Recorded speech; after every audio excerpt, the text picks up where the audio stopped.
नमो अरिहन्तानमो नमो सिद्धाणं नमो आयरीयानं नमो वज्रायानं नमो लोय सव्यसाहुनं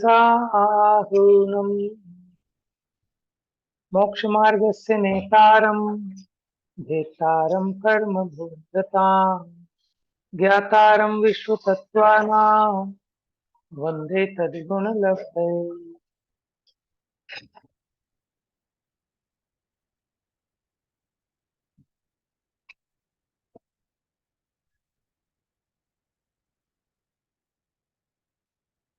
देखिए समोशरण की रचना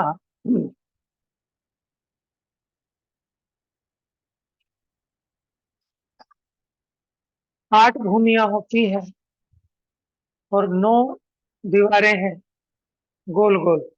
उनके बीच में 8 भूमियों के पार्टीशन बनते हैं। तो जो 7वीं भूमि आती है उसके आगे स्फटिक नाम का चौथा कोट आता है। उसके बीच में यानी वो चौथे कोट के बीच में जो ऐसा सर्कुलर है ना चौथा कोट, उस चौथे कोट के बीचों बीच 6000 धनुष ऊंचा एक 6000 धनुष ऊंचा और 8000 धनुष चौड़ा गोलाकार एक श्री मंडप है। ठीक है, जो बीच का सर्कल है माने जिसका नाम है स्फटिक नाम का कोट, उसके बिल्कुल बीचों बीच एक श्री मंडप है। 8000 धनुष चौड़ा है और 6000 धनुष ऊंचा है बीच में। उसके बीच में 16 धनुष ऊंचे 3 पीठ है। वो जो श्री मंडप है ना माने वो अपने आप में ऊंचा है ऐसा।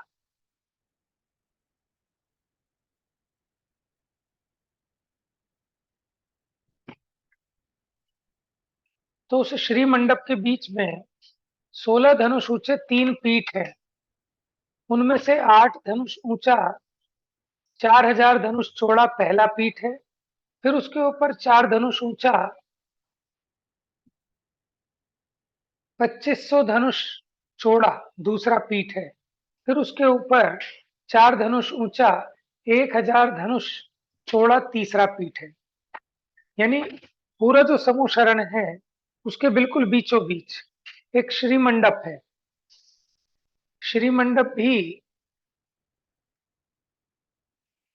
6000 धनुष ऊंचा है और 8000 धनुष चौड़ा ऐसा गोलाकार है। फिर उस श्री मंडप के बीचों बीच 3 चबूतरे हैं कटनी जैसे, एक के ऊपर एक के ऊपर एक। तो जो पहला पीठ है वो 8 धनुष ऊंचा है। फिर उसके ऊपर दूसरा धनुष है, सॉरी, दूसरा पीठ है वो 4 धनुष ऊंचा। पहला 8 धनुष, फिर 4 धनुष और फिर 4 धनुष, ऐसे 3 पीठ हैं गोलाकार। फिर इन 3 पीठों के ऊपर 600 धनुष ऊंची 600 धनुष लंबी चौड़ी समचकोर एक गंध कुटी है। ठीक है ना, बिल्कुल घनाकार, उसको कहते हैं गंध कुटी। उसके ऊपर 4 कोस ऊंचा रत्नमयी एक सिंहासन है। उसके ऊपर सुवर्णमयी 1000 पांखुड़ी वाला एक कमल है। उसके बीच उसकी कर्णिका से भी 4 अंगुल ऊपर, माने वो जो कमल है ना, कमल के बीचों बीच जो उसकी बड होती है उससे 4 अंगुल ऊपर आकाश में अंतरिक्ष श्री जिनेन्द्र देव विराजमान है। इस प्रकार नीचे की भूमि से ये जो प्रमाण है ना, ये मेरे से टोटल में सेट बैठ नहीं रहा है, क्योंकि मैंने कहीं दूसरी जगह पढ़ा था, वहां इसका प्रमाण कुछ और है। ठीक है, तो ये क्लियर होगा तो आपको बताऊंगा। अभी तो जो लिखा है वही पढ़ते हैं।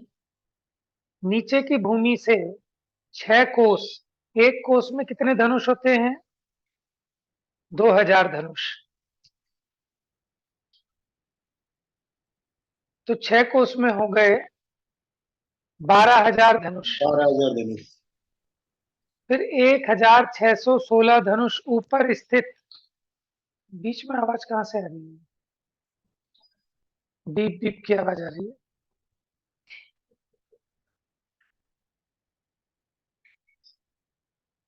क्या ग्रुप कॉल वगैरह भी हो जाती है क्या इसमें?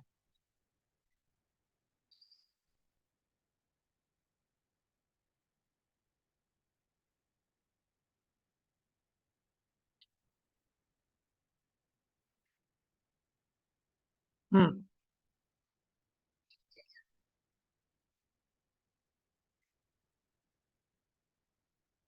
इसमें आवाज आ रही है मुझे।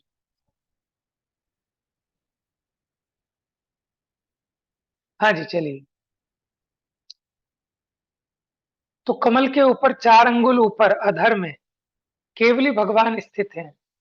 गंधकुटी के चारों ओर श्री मंडप के नीचे। गंधकुटी ख्याल में ना आपको, जो चकोर थी?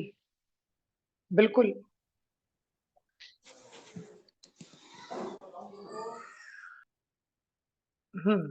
गंधकुटी के चारों ओर श्री मंडप के नीचे 2000 धनुष, यानी 1 कोस चौड़ी 8वीं सभा भूमि में अनुक्रम से।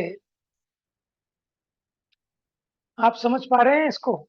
ये चीज समझ में आ रही है आपको? श्री मंडप के नीचे चारों ओर कैसे भूमि बनेगी? ज्ञप्ति देगी बेटा, मैं बना के कैसे दिखाऊं फटाफट?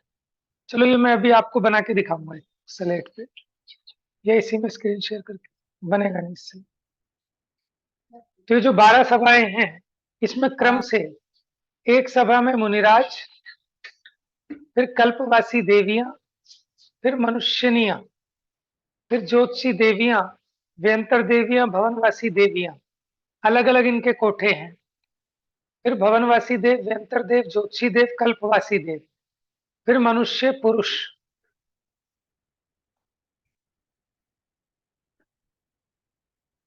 और फिर त्रियंच। ये 12 सभाएं बैठती हैं। देखो, आर्यिकाओं का कोई अलग से कोठा नहीं है। जहां मनुष्य स्त्रियां हैं, माने वहीं आर्यिकाएं हैं। लेकिन मनुष्य का और मुनियों का कोठा देखो अलग अलग है। ये 12 सभाएं हैं। हम्म। हम्म। 1 मिनट आपको दिखाता हूँ ये कैसे पीठ गंधकुटी। व्हाइट बोर्ड या फिर पेजेस? White board.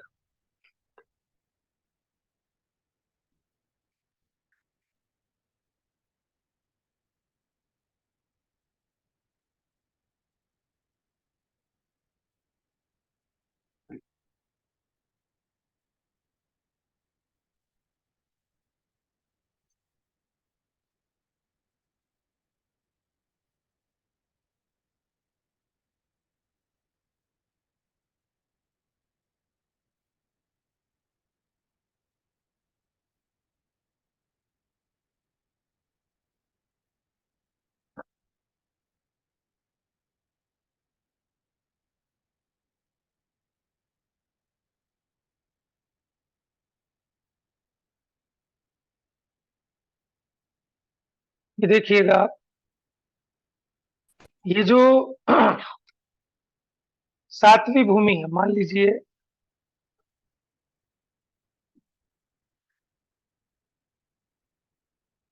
ये 7वीं भूमि के आगे है। ये स्फटिक नाम का कोट है। ये स्फटिक कोट है, ये 7वीं भूमि है। ठीक है, इसके आगे स्फटिक कोट है। फिर इसके बीचों बीच एक श्री मंडप है। ये श्री मंडप है। ठीक है। अब इस श्री मंडप के ऊपर 3 कटनियां थी। एक, फिर थोड़ी उससे छोटी, फिर उससे छोटी, यानी हम ऊपर से व्यू ले रहे हैं इसका। साइड पोज नहीं दिखा रहा आपको, ऊपर से दिखा रहा हूं। ये 3 कटनियां थी। फिर इस 3 कटनियों के ऊपर ये चकोर गंधकुटी थी। फिर उसके ऊपर आकाश में, माने वो कमल, सिंहासन कमल, फिर भगवान विराजमान है।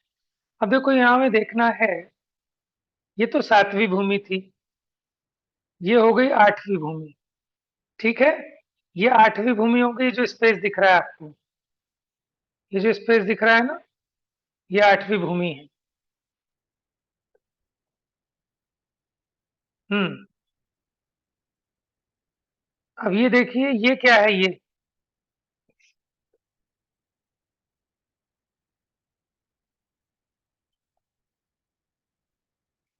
ये जो है, ये था श्रीमंडप।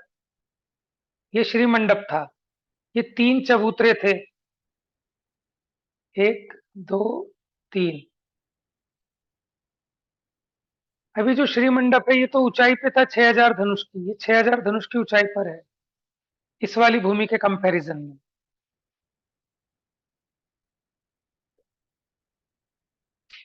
अब ये देखिए, ये वह जो 8वीं भूमि है, यहाँ 12 कोठे होते हैं ऐसे। 1, 2, 3, 4।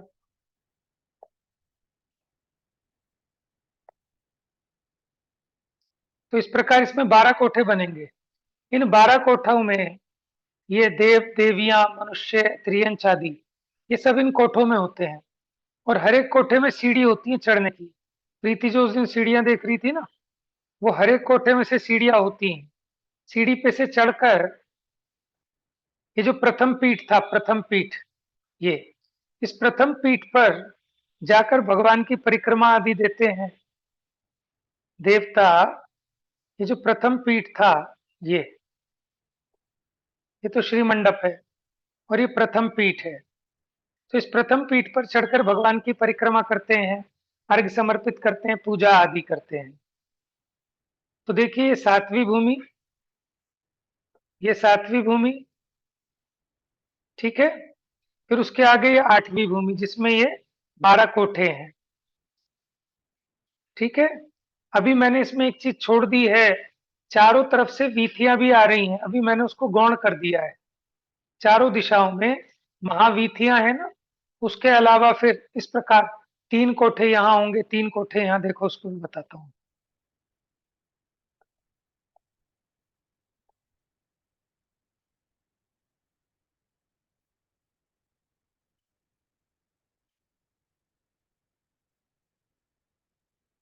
ये देखो, यहाँ वीथियां ऐसे होंगी ना, ऐसे एक वीथी यहाँ आ रही है, एक यहाँ से आ रही है, एक यहाँ। ये वीथियां हैं, और बीच में ये सब पहुंचेंगी यहाँ पर, माने जहां भगवान विराजमान है, 8वीं भूमि तक। हाँ, हाँ।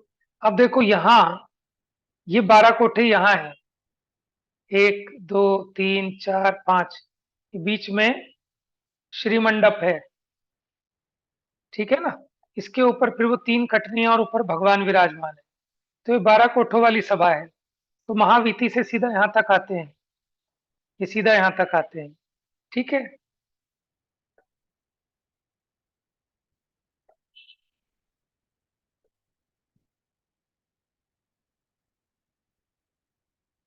तो ये जो जगह है, ये तो वीथियों की जगह है। ये वीथियों की जगह है। इसके बीच बीच में 3 3 कोठे हैं ऐसे। तो 3 चौक 12 कोठे बनते हैं इस यहाँ पर, ठीक है। मोटा मोटा आपको समझ में आया होगा कि कैसे 7वीं भूमि के बाद 8वीं भूमि कहाँ पर है। श्री मंडप। अब मैं आपसे पूछ लेता हूँ, कुछ आप बताएंगे।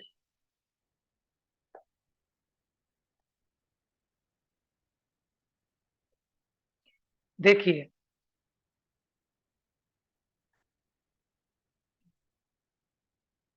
ये जो है 8वें नंबर की दीवार है, और 9वें नंबर की दीवार ये है, जिसको कहते हैं अंतिम वेदी। ये अंतिम वेदी है, और ये अंतिम कोट है। तो अंतिम कोट और अंतिम वेदी के बीच में कौन सी भूमि है ये भूमि कौन सी है ये? 7वीं। हाँ जी, और बताइए।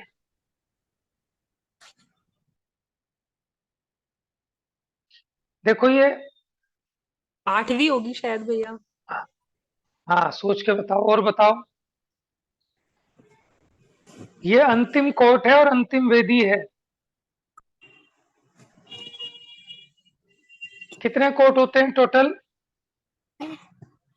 4 कोट और 5 वेदी। कोट 5 वेदी। ठीक है, तो ये चौथा कोट है, और ये 5वीं वेदी है। 5वीं भूमि है।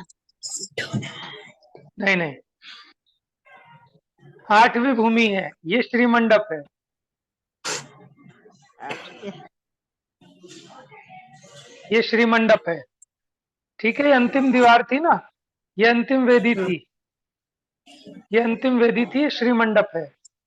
ये 8वीं भूमि है, ठीक है। ये 8वीं भूमि है।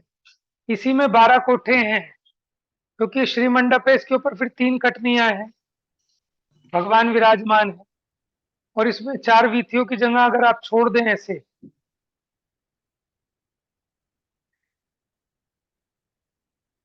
ठीक है। अब इसमें 12 कोठे हैं, 3 कोठे यहां हो जाएंगे,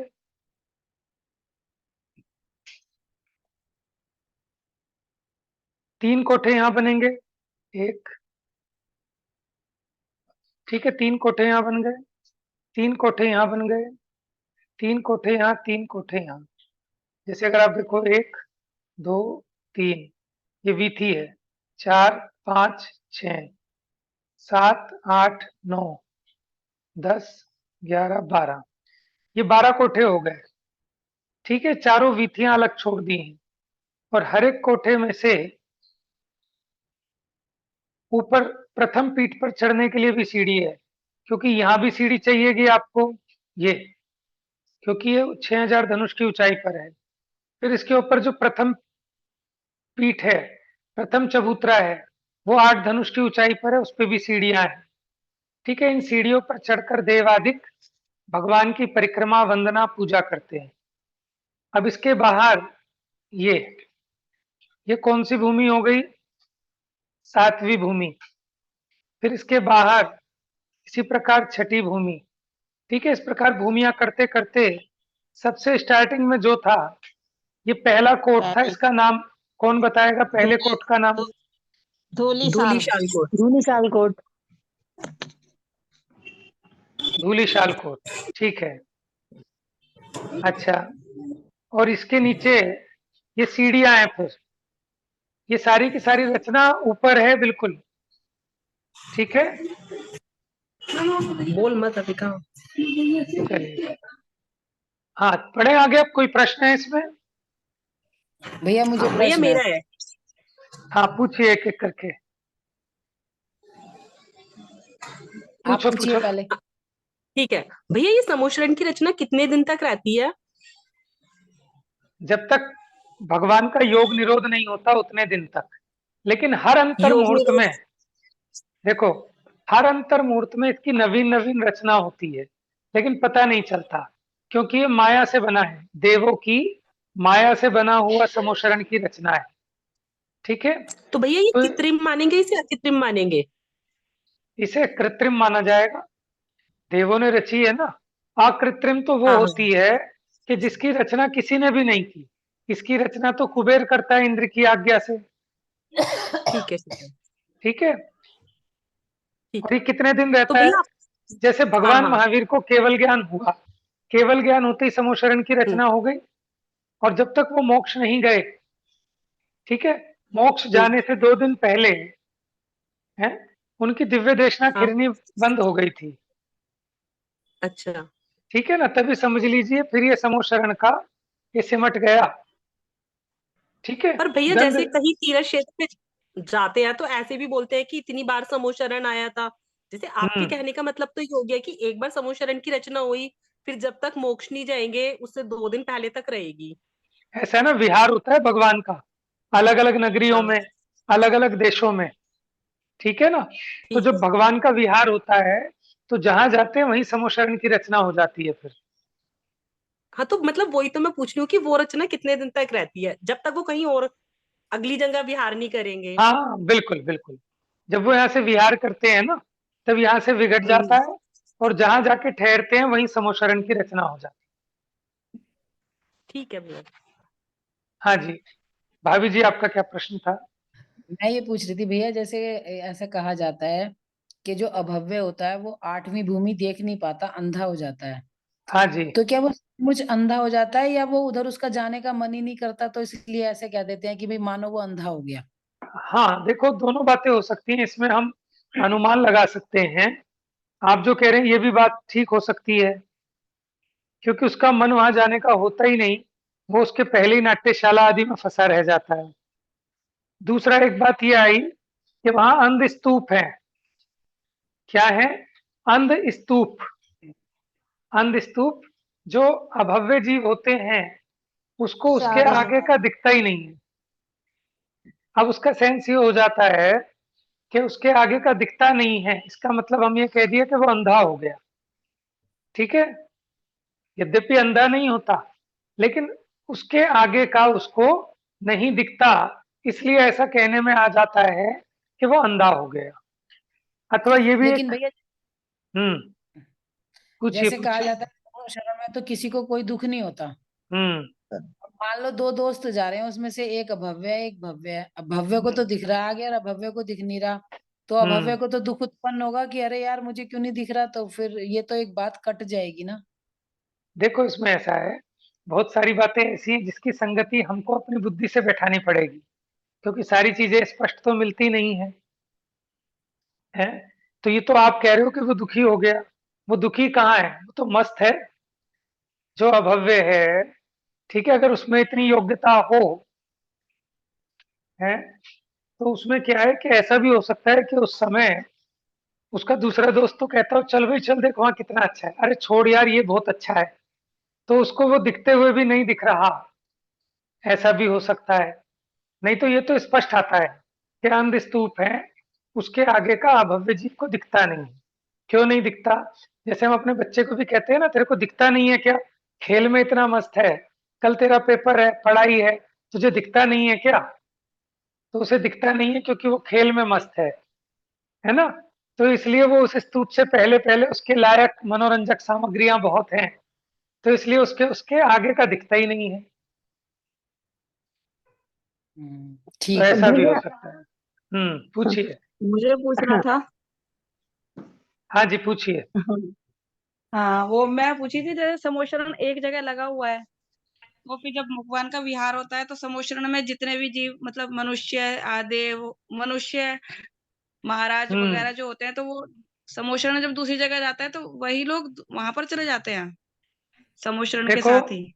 हाँ ऐसा ना स्पष्ट ऐसा नहीं कह सकता, लेकिन ऐसा पढ़ने में आया था कि जब एक जगह से दूसरी जगह भगवान का विहार होता है तो उसके नीचे ना तो जो दूसरे इंद्र लोग होता होते हैं। है वो हम्म। 225 कमलों की रचना भी करता जाता है, और एक गली टाइप हम्म। बनती जाती है, गली जिसमें से वो लोग अच्छा।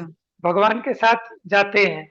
अब ये जरूरी नहीं है कि सभी जाते हो, बीच में से गोली भी हो जाते होंगे बहुत लोग, है ना? लेकिन जो पहले समोशरण में थे वो जाते हैं उधर बिहार में।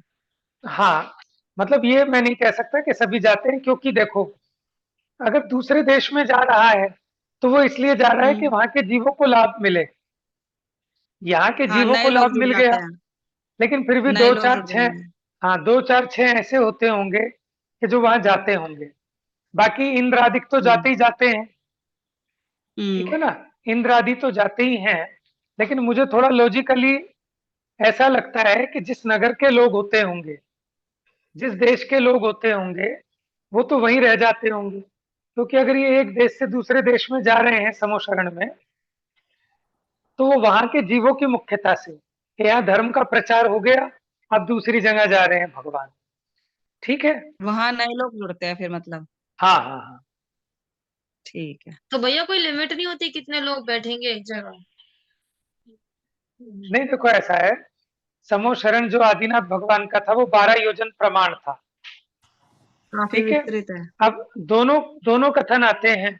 एक तो ऐसा भी आता है कि सभी के समोशरण उसका आकार समान रहता है, और कहीं ऐसा आता है कि हर एक तीर्थंकर का आधा आधा योजन छोटा होता गया। ठीक है। अब समोशरण में अवगाहना की तो प्रॉब्लम होती नहीं होगी, क्योंकि देवोपुनीत व्यवस्था है। हाँ, तो ऐसा कुछ नहीं है कि उसमें ज्यादा लोग आ गए तो ये मैंने बैठेंगे पढ़ा कहाँ। है। हम्म मैंने पढ़ा है कि इसमें कितने भी जीव आ जाएं वो सब समा जाते हैं, जैसे सिद्धशिला हम्म में एक के अंदर एक समा बिल्कुल। जाते हैं, कोई जगह की कमी नहीं होती।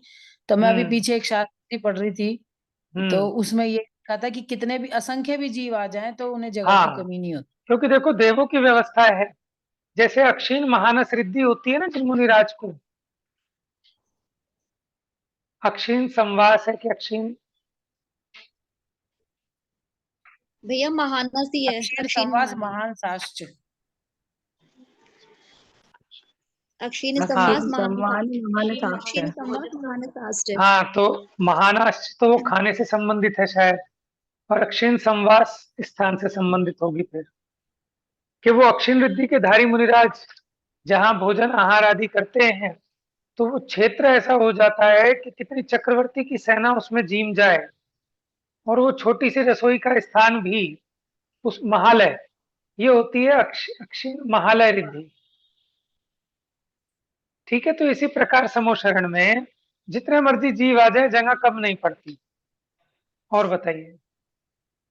भैया ठीक है, बिहार का। जितने भी जीव समोशरण में होते हैं हम्म, उनका फ्यूचर क्या होता है? मतलब वो मिथ्या दृष्टि भी हो सकते हैं या मोक्ष ही जाएंगे नियम से? नहीं जी नहीं, अभव्य भी हो सकते हैं जो कभी 3 काल में मोक्ष नहीं जाएंगे, ऐसे भी हो सकते हैं कि जो नरक में जाएंगे।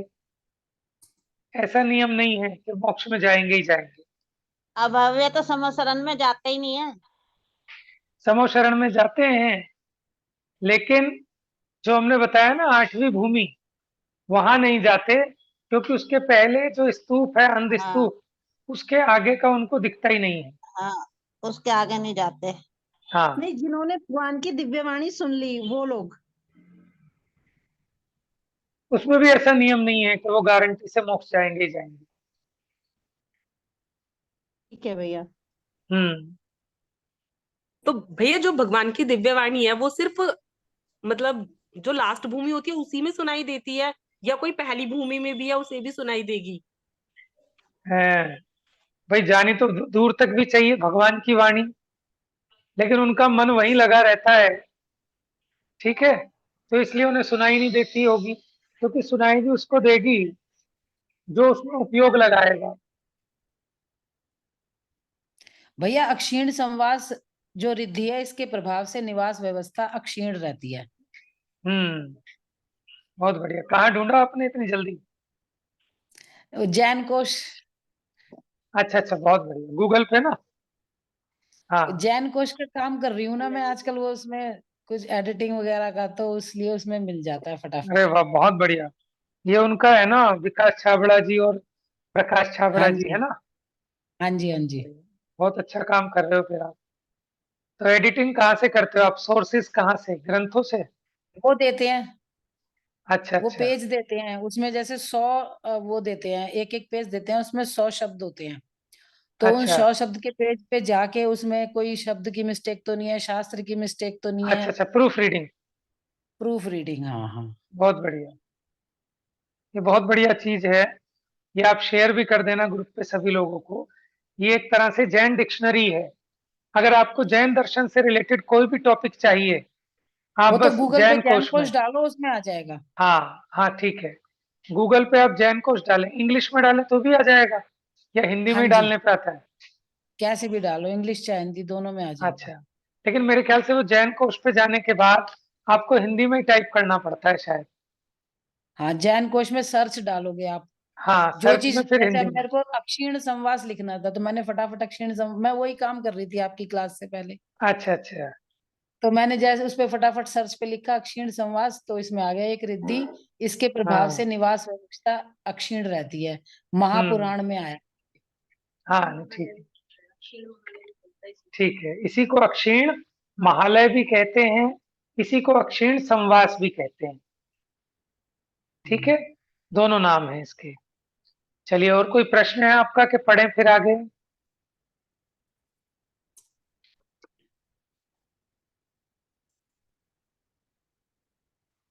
अक्षीण महानस में रसोई घर में भोजन अक्षीण हो जाता है। हाँ, बिल्कुल ठीक है।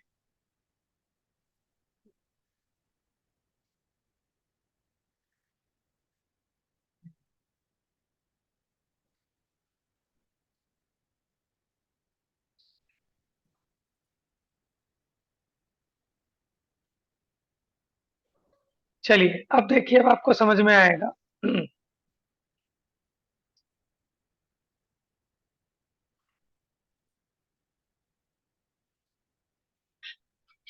हाँ जी, पहले बताई गई 2.5 कोस माने 5,000 धनुष मोटी मानो जो पूरी समोशरण की पृथ्वी है वो 5000 धनुष मोटी है ना, 12 योजन चौड़ी है, रत्नमयी शिला है, ठीक है, ऐसी मोटी गोल शिला।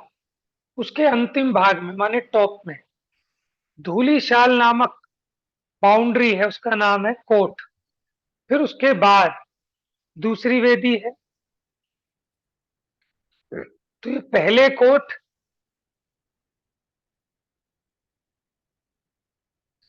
यहाँ कुछ छूट गया मुझे लगता है, क्योंकि पहला कोट है ना, पहले कोट के बाद आएगी पहली भूमि, उसका नाम है चैत्य प्रसाद भूमि। फिर आएगी पहली वेदी, मुझे लगता है बीच में कोई लाइन मिसप्लेस है इसमें। फिर पहली वेदी आएगी,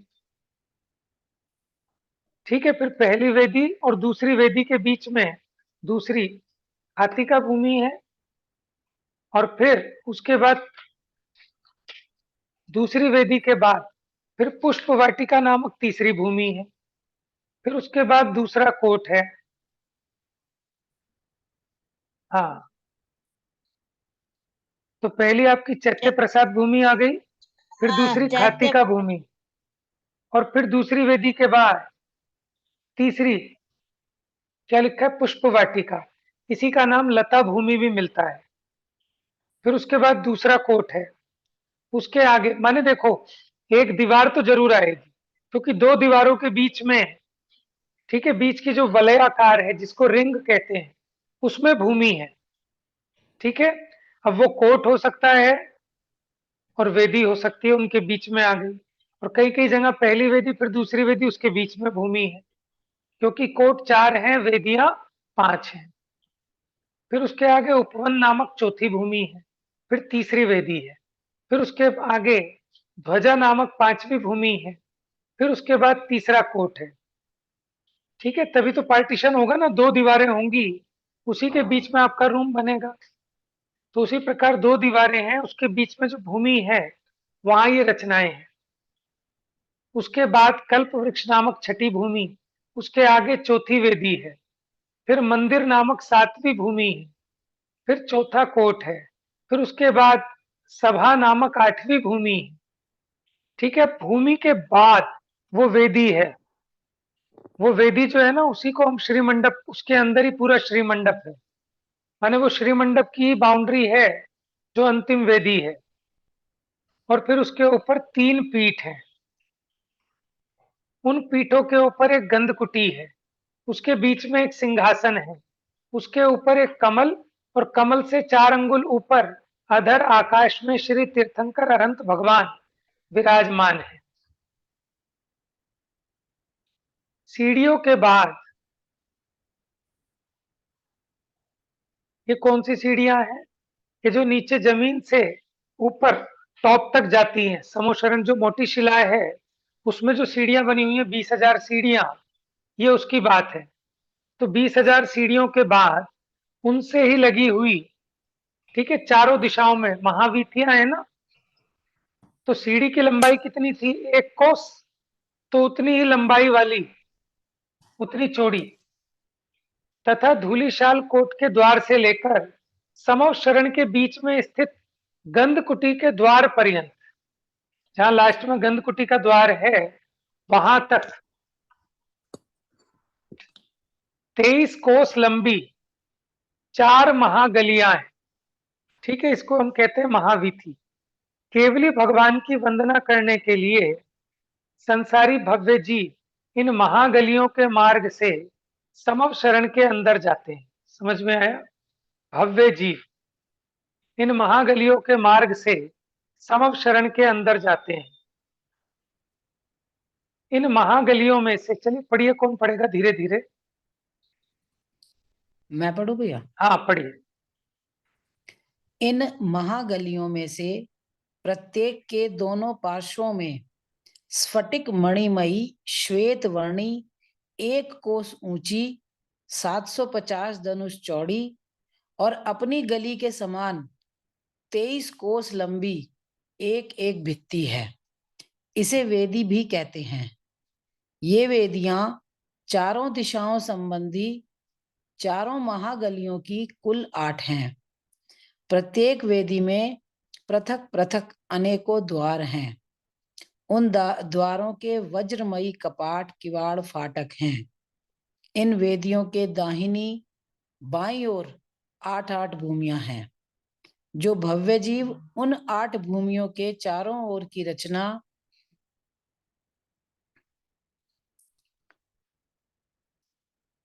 देखना चाहते हैं, वे इन द्वारों संबंधी गली मार्ग से होकर वहां चले जाते हैं। इस प्रकार भगवान के समवशरण में प्रवेश करने के लिए 4 महागलियां होती हैं। 12 योजन चौड़े समवशरण का विस्तार। पहले धूलिशाल नामक कोट से लेकर पहली चैत्य भूमि, उसकी वेदी, दूसरी खातिका भूमि और उसकी वेदी तक चौड़ाई 1 योजन है। उसके आगे तीसरी पुष्प वाटिका भूमि और दूसरे कोट तक चौड़ाई 1 योजन है। उसके बाद चौथी उपवन नामक भूमि की वेदी तक चौड़ाई 1 योजन है।